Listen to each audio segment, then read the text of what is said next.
televisi, kronologinya itu menunjukkan bahwa kata televisi ini digunakan pada tahun 1907 di majalah Scientific American. Bahkan sebelumnya pada tahun 1879, majalah humor Inggris Punch mempublikasikan foto pasangan yang sedang nonton pertandingan tenis jarak jauh melalui layar di atas perapian. Kemudian pada umumnya dengan suara yang menyertainya itu dalam bentuk gelombang magnetik, kemudian bisa diterima dapat diubah kembali menjadi gambar visual yang lebih sulit untuk dicapai. Pada tahun 1935 dan 1938, pemerintah Nazi di Jerman mengoperasikan layanan televisi reguler pertama di dunia, mengirimkan siaran propaganda ke teater yang dilengkapi peralatan khusus. Namun, para insinyur ini tidak menganggap teknologi yang digunakan untuk menunjukkan ini tuh bisa diterima.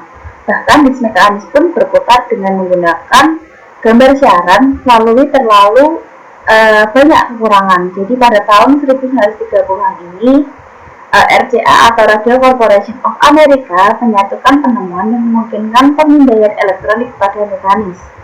Televisi sebagai media komunikasi berkembang sebagai hasil dari tanggapan sosial, hukum, dan organisasi terhadap teknologi selama periode yang berbeda. Sebagai contoh, kita bisa mengambil perkembangan pendekatan jaringan televisi terhadap pemrograman selama dekade pertama dan kedua. Bahkan sebagian besar televisi ini dalam dekade komersial pertamanya karena itu tidak disiarkan dari Los Angeles atau situs sebagian besar produksi TV saat ini, tetapi dari New York. Situs markas jaringan siaran ini alih-alih dibuat dalam film ala-ala Hollywood. Program-program disiarkan secara langsung, yaitu disiarkan saat aksi itu benar-benar dilakukan, bukan difilmkan atau direkam. Dan siaran televisi atau transmisi sinyal audiovisual yang secara luas melalui udara. Secara historisnya itu menjadi pribadi yang paling populer dari ketiga domain ini. Sinyalnya ditransmisikan dari menara yang dimiliki oleh stasiun lokal pada frekuensi yang dialokasikan untuk mereka oleh FCC. Orang dengan jenis peralatan televisi yang tepat dapat diterima dan juga menerima sinyal tanpa biaya hanya menggunakan pesawat televisi. Bahkan sekitar 1800-an, stasiun televisi ini pada tahun 2014 mengirimkan sinyal ke wilayah tertentu di negara ini. Sampai saat ini juga FCC memberikan lisensi untuk beroperasi pada frekuensi di salah satu dari dua pita spektrum elektromagnetik, pita VHF dan pita UHF. Karena ini dapat memberikan gambar yang lebih jelas karena lebih banyak orang menggunakan menggunakan VHF daripada UHF yang dianggap lebih berharga. Namun dengan keputusan ini pada tahun 2009, stasiun pindah ke bagian spektrum yang baru untuk menyiarkan menggunakan teknologi digital daripada analog. Dan perangkat TV yang baru ini dapat menerima sinyal digital. Tetapi orang Amerika dengan perangkat analog yang lebih tua di rumah, mereka harus membeli peralatan khusus sehingga televisi yang mereka dapat menerima sinyal digital over the air yang baru. Nah, pada siaran televisi ini atau transmisi sinyal audiovisual yang luas ini, secara historis tuh menjadi yang paling populer dari ketiga domain. Ya, sinyalnya itu ditransmisikan dari menara yang dimiliki oleh stasiun lokal pada frekuensi yang dialokasikan untuk mereka oleh PCC. Nah, orang yang dengan jenis peralatan televisi yang tepat ini dapat menerima sinyal tanpa biaya hanya dengan menyalakan pesawat televisi. Nah, yang kedua itu ada layanan kabel berlangganan, ada telco dan satelit. Nah, orang-orang di industri TV itu terkadang tuh menyebutnya kabel gitu. Jadi telco itu sendiri singkatan dari perusahaan telekomunikasi. Dan layanan satelit secara kolektif itu sebagai distributor pemrograman video berlangganan multisaluran. Nah, berbeda dengan penyiaran, yang mana tuh dapat dipilih oleh siapa saja dengan teknologi yang tepat di lokasi yang tepat dari udara. Nah, konsumen itu harus berlangganan untuk mendapatkan layanan ini. Nah, pada bisnis televisi kabel, itu tuh mengacu pada bisnis yang menyediakan pemrograman kepada pelanggan melalui kabel. Nah, kemudian ada bisnis telco yang dalam beberapa tahun terakhir ini tuh penyedia layanan telepon tradisional itu tuh juga mulai menawarkan layanan televisi multisaluran di banyak bagian negara, dan sekarang tuh bersaing dengan perusahaan TV kabel, yang dimana kemudian itu ada juga nih bisnis satelit ya. Itu berarti kayak program yang datang langsung ke rumah dari satelit yang mengorbit bumi. Nah, kemudian yang terakhir itu ada platform online dan seluler, yang mana tuh dengan semakin banyaknya orang yang memiliki tablet dan produk teknologi seluler lainnya, menonton TV online tuh menjadi semakin lazim sebagai lumrah gitu. Nah, gagasan menonton TV ini pun telah diubah secara mendasar dalam beberapa tahun terakhir dan akan terus berkembang sebagai respon terhadap teknologi baru. Nah, kemudian yang kedua, saya membahas mengenai produksi di industri televisi. Nah, produksi sendiri itu adalah kata yang sulit untuk bisnis pertelevisian, di mana dengan mencoba memahami produksi dalam dunia pertelevisian itu berarti juga memahami pertimbangan-pertimbangan yang mempengaruhi susunan saluran. Nah, ada format saluran individu dan juga unsur-unsur program individu. Nah, coba kita lihat ada masing-masing kategori ini yang dalam kaitannya dengan langganan itu seperti kabel, satelit, dan telco. Terus ada TV siaran dan juga bisnis online. Itu ada yang pertama itu memproduksi line up saluran kabel dan satelit. Nah, untuk membuat line up sendiri itu adalah pekerjaan prioritas tinggi untuk peserta pameran kabel dan satelit. Nah, eksekutif dari perusahaan-perusahaan itu kayak percaya bahwa jumlah dan jenis jaringan pemrograman yang mereka tawarkan kepada pelanggan potensial itu adalah suatu fitur utama yang menarik orang untuk membayar layanan mereka. Jadi seperti misalnya ambil MTV, Nickelodeon, CNN, AMC gitu. Jadi dengan begitu tuh banyak mengandalkan kepuasan pelanggan. Nah, kita juga bakal berpikir bahwa eksekutif kabel dan satelit itu hanya akan melakukan polling kepada pelanggan mereka dan menampilkan semua yang ingin mereka lihat. Tapi faktanya di sini adalah perusahaan mereka tuh melakukan survei konsumen dan eksekutif melihat laporan peringkat yang menunjukkan berapa banyak orang yang menonton jaringan berbeda. Nah, namun demikian, pilihan jaringan itu didasarkan pada 3 pertimbangan lain, seperti pada umpan balik konsumen, yaitu yang pertama ada keterbatasan teknologi sistem, yang kedua jumlah uang yang diminta jaringan dari peserta pameran, dan yang ketiga itu ada apakah peserta pameran itu memiliki jaringan atau tidak. Jadi yang pertama itu ada keterbatasan teknologi. Nah, keterbatasan teknologi itu membatasi jumlah saluran yang dapat diberikan oleh layanan kabel atau satelit. Kemudian yang kedua, jumlah uang yang diminta jaringan dari peserta pameran. Nah, selain dari keterbatasan teknologi dan biaya peningkatan, susunan yang ditetapkan oleh peserta pameran kabel dan satelit itu bergantung pada jumlah uang yang dibebankan jaringan tertentu kepada peserta pameran untuk membawa jaringan mereka. Nah, biaya ini tuh disebut dengan biaya lisensi. Kemudian yang terakhir itu ada apakah peserta pameran itu memiliki jaringan atau tidak. Nah, peran kepemilikan di sini kayak peserta pameran itu dalam jaringannya itu pertimbangan penting ketiga yang mempengaruhi rangkaian sistem kabel, yang mana apakah MSO atau perusahaan induknya tuh memiliki jaringan tersebut atau enggak. Jadi masuk akal jika sebuah perusahaan tuh memiliki kepentingan finansial dalam keberhasilan saluran. Nah, kemudian ada juga memproduksi line up saluran siaran. Nah, aktivitas ini tuh disebut dengan penyiaran multisaluran, yaitu membagi sinyal digital baru mereka menjadi 2, 3 atau bahkan 4 saluran yang diprogram secara terpisah dan mengirimkannya dalam bentuk sinyal kompleks yang mana dipisahkan di ujung penerima.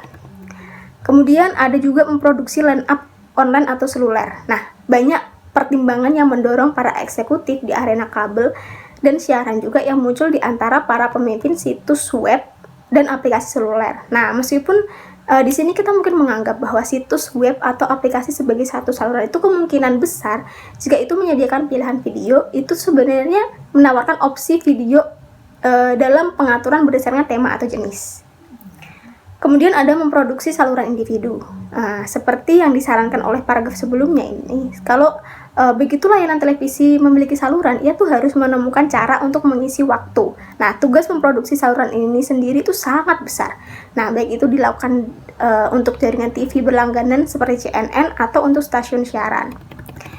Kemudian ada menentukan pemirsa yang ditujukan saluran. Nah, masalah paling mendasar yang dihadapi programmer online di kabel atau di siaran berkaitan dengan audiens yang dituju, kayak siapa yang harus program mencoba tarik sebagai pemirsa. Nah, pertanyaan kritis itu biasanya kayak dilontarkan oleh sejumlah eksekutif puncak dalam organisasi. Nah, jawabannya itu umumnya bergantung pada 4 pertimbangan yang saling terkait, yaitu yang pertama itu ada sebuah kompetisi, yang kedua ada kumpulan pemirsa yang tersedia, yang ketiga ada kepentingan sponsor, dan yang keempat ada biaya pemrograman yang relevan. Nah, kemudian ada juga memproduksi program individu. Nah, bagi produser program, ini tuh menjadi sukses jika berarti memunculkan ide yang disukai programmer. Nah, ini juga berarti memunculkan gagasan bahwa pemrogram itu tuh untuk stasiun lokal, jaringan siaran atau jaringan kabel atau satelit. Kemudian yang ketiga, saya mau membahas tentang distribusi di industri televisi. Nah, seperti yang kita tahu sebelumnya ya, jadi jaringan televisi itu terlibat baik dalam produksi maupun distribusi materi. Nah, ketika jaringan tuh melisensikan program dari divisi produksinya sendiri itu atau produser dari luar, ia tuh mengirimkan ke afiliasinya yang kemudian menyiarkannya ke rumah-rumah. Jadi jaringan kabel dan satelit juga menunjukkan lisensi dari perusahaan produksi yang kemudian mengirimkan feed mereka ke perusahaan kabel dan satelit yang telah setuju untuk menyediakan bagi pelanggan mereka. Nah, serupa dengan jaringan lain distributor kayak program televisi melalui internet, misalnya ada Hulu, Netflix, dan YouTube, itu mengumpulkan daftar program. Mereka tuh membayar biaya lisensi untuk pertunjukan baru, yang tetapi itu biasanya tuh membayar biaya lisensi untuk tayangan ulang. Nah, kemudian ada juga ini semua ada kaitannya dengan gimana mendorong pemirsa untuk melihat program dengan iklan di internet. Nah, semakin banyak rumah itu telah membayar banyak koneksi di Blackboard cepat ke internet. Koneksi cepat seperti itu memungkinkan pengguna untuk melihat presentasi audiovisual dengan kejelasan yang dapat diterima. Dan sebagai hasilnya, hampir setiap jaringan televisi itu memposting banyak programnya ke web untuk dilihat orang. Nah, pertunjukan mereka mulai bermain ketika mengklik tautan mereka, dan mereka juga tidak dirancang untuk disimpan di komputer pengguna. Jadi aliran program itu tuh datang dengan iklan yang jumlahnya jauh lebih sedikit, yang mana waktunya tuh lebih singkat daripada yang dilihat oleh orang di TV tradisional. Nah, kemudian pemikiran terkini dari pihak eksekutif jaringan ini adalah bahwa mereka tuh harus menawarkan cara bagi orang-orang untuk mengalirkan konten mereka ke web. Nah, tapi dari beberapa pengamat ini berpendapat bahwa jaringan utama atau akan caranya itu adalah dengan menempatkan program prime time pertama mereka untuk ditonton di web. Jadi artinya tuh mereka mengatakan orang akan menonton program secara online, di mana ada sedikit atau lebih murah iklannya, itu dapat mempersulit jaringan untuk mendapatkan keuntungan dari pertunjukan prime time. Tapi eksekutif jaringan itu tidak setuju dengan alasan bahwa versi web itu memungkinkan penggemar untuk melihat acara yang kadang-kadang mereka lewatkan, dan bahwa mereka tuh membuat penggemar baru yang akhirnya menonton program di slot waktu siaran mereka. Seperti itu. Terima kasih.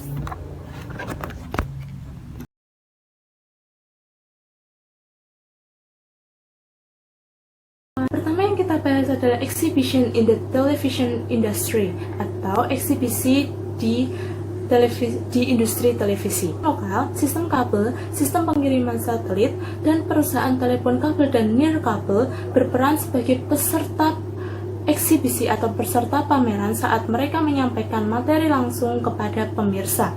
Seperti di bisnis film dan toko di industri penerbitan buku, peserta eksibisi siaran adalah pengecer.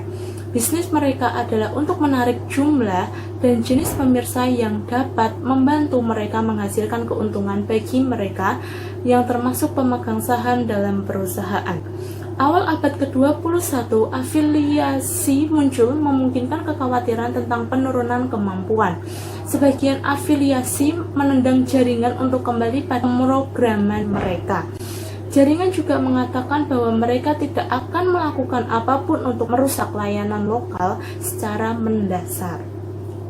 Malahan jaringan tersebut akan membantu stasiun lokal untuk meningkatkan situs web mereka untuk mendapatkan uang melalui iklan.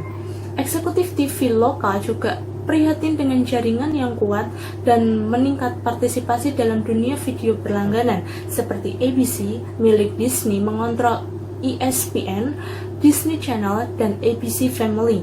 Yang kedua, NBC Universal Comcast mengontrol MSNBC, CNBC, AS, SYFY, dan Bravo. Untuk saat ini, ketegangan muncul dalam bisnis kabel.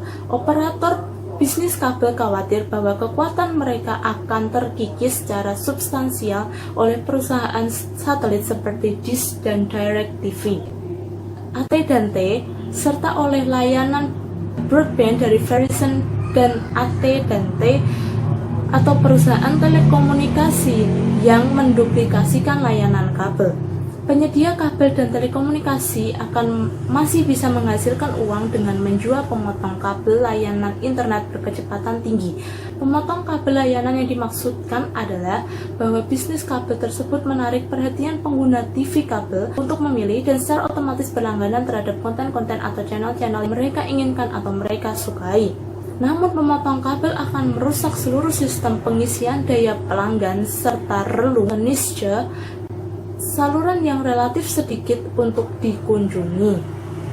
Tetapi dari sinilah menimbulkan dampak yang positif bagi keduanya, baik pengguna dan pemimpin industri. Pengguna, mereka tidak harus membayar untuk konten atau channel yang mereka tidak tonton. Tapi bagi pemimpin industri dengan melakukan pendekatan ini memungkinkan keragaman jenis pemrograman pada TV kabel.